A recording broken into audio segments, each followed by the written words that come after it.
How's it going? Something I think it's critical for everyone to understand is that your taste is largely what's going to decide what decisions you make when you're mixing or producing. There's so many possibilities that it all comes down to the taste of the person working on it. The skill set required to make things happen is a necessity. It's a necessary factor. But once you have the skills, you're still going to run into people who don't like what you do. It's just inherent with the business. It comes with this. I'm going to give you a great example. Andy Wallace, okay? This is arguably one of the best mixers there's ever been. The guy did Nevermind by Nirvana, and I still listen to that as my #1 reference track for like how a kick and snare should sound. In general, the drums sound amazing. Everything on that record sounds amazing. Andy Wallace mixed it, okay? Butch Vig produced it, Andy Wallace mixed it. Now, Kurt Cobain, we don't know how he felt about the mixes, but obviously he probably liked them, and that's why they got used on the record or whatever. But whether he liked them or not, I like them. My taste says that sounds amazing. What else has Andy Wallace done? Only everything. Let's pull up a list of some stuff he's done so you guys can see what I'm talking about. All right, this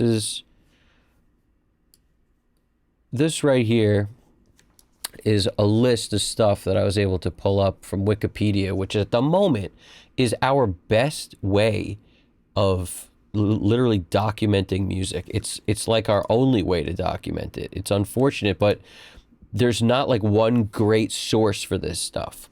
Okay, so this is the best one at the moment.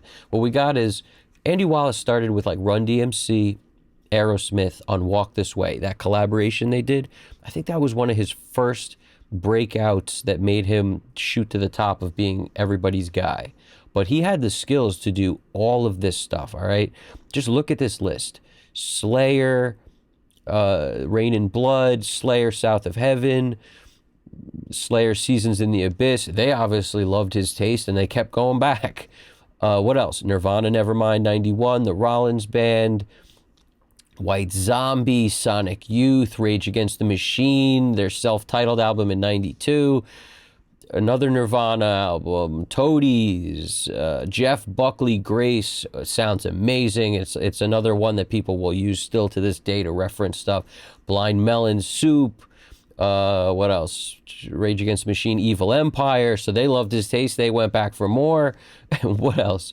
Rush, Test for Echo, Silverchair, Freak Show, Everclear, So Much for the Afterglow, Ben Folds 5, Whatever and Ever, Amen, The Misfits, American Psycho, Limp Bizkit, $3 Bill, Fish, The Story of the Ghost. You realize the vast difference in styles of all these bands? It's crazy, the different styles, and he's still able to produce mixes that people love because his taste allows for that. Linkin Park, Hybrid Theory. I mean, this just keeps going. The list just keeps going. Foo Fighters, Nothing Left to Lose, Seven Dust, Home, Disturbed, The Sickness, Mudvayne, another Toadies album, Stained, Break the Cycle. These were huge albums. System of a Down, Toxicity, which Rick Rubin produced. These freaking things are amazing. Okay, this is just the craziest. Another System of a Down, Steal This album he mixed, so they obviously loved his taste. Disturbed, in another Disturbed album.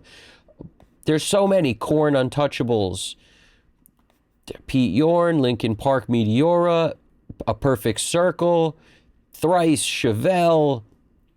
Oh my goodness. Sum 41, System of a Down. Like, the list is crazy. Paul McCartney.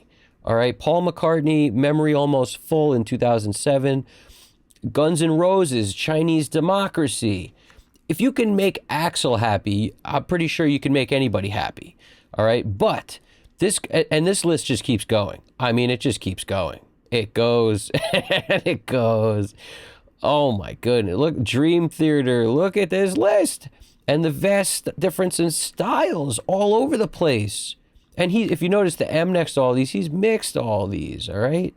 So the reason I'm even bringing this up is because I was watching an amazing video on the Produce Like a Pro channel. You got Bradley Cook talking about Counting Crows' second album. Counting Crows' second album, receiving the satellites, reconnecting the satellites. What is it? Retrieving the satellites. The hell is that called? I forgot the name of it. Love a good brain fart. Recovering the satellites. I knew it was something with an R. Okay, so this album, we all know Andy Wallace has the skills because he just made all those people happy so much that most of them came back for more albums. So the point is, the dude is not only making hit after hit after hit, his taste is obviously there, his skills are obviously there. Counting Crows did not like his mix on Recovering the Satellites. They decided to use somebody else. Now, does that mean he doesn't have the skills, Andy Wallace? Does that mean he doesn't have the ability or the taste to be able to make that amazing? No, none of that is what it is. It's just a difference of opinion on what things should sound like. That's all it is. He had an opinion of the way that band should sound, and the band didn't share that opinion. Nothing to do, zero to do with his level of skills as a mixer. Zero. You have to realize that. Once you're at his level, these things don't bother you. But when you're not at his level and you don't have that many amazing clients and that much, that many accoladed tracks to show for what you've done and all the time and all the effort you put into your work, it's easy to doubt yourself. It's easy to think that this guy you're talking to doesn't like it, so you are not good. But you got to realize it's got nothing to do with that. Sometimes people just don't see things the same way as you do. Sometimes your tastes don't line up with their taste. So the best thing to do in those situations is, you could remix the song again. I've done this before also. I've done a song for somebody, they didn't like it. I would remix it from scratch. If they don't like that, I've often tried one more time, but guess what? Cut and run after that. Sometimes it's a never-ending thing. You can't possibly get them to be happy because it's such a difference of understanding of way you see it and way they see it. You'll never be able to get in their head and understand exactly what it is that they want. All right, so I recommend sometimes cutting and running in moments like that. You got to understand, and I think Barisi talked about this, he's a guy who cooks a mean steak, but if you're a vegetarian, don't hire him to mix your stuff, because he's not going to give you a vegetarian meal. It's going to be a steak. If you don't like steak, you got to go elsewhere. So that's a concept that holds true throughout all the stuff we do. Don't ever look too deep don't examine what you've done so much where you doubt yourself.